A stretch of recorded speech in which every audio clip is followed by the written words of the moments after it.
বুনুকে ডাকো, ছোট ডাকো, পাপা ডাকো। একটু ব্যথা দেখিয়ে দাও। ব্যথা কোথায়? কোথায় ব্যথা? এখানে? আর কোথায়?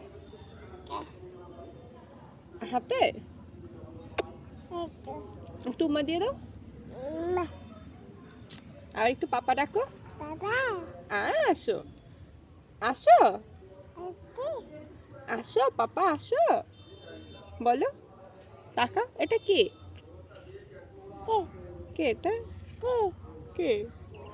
পাপা ডাকো। হাসো আবার একটু। একটু মিথ্যে মিথ্যে কাঁদো তোমা। আমা একটু কাঁদো।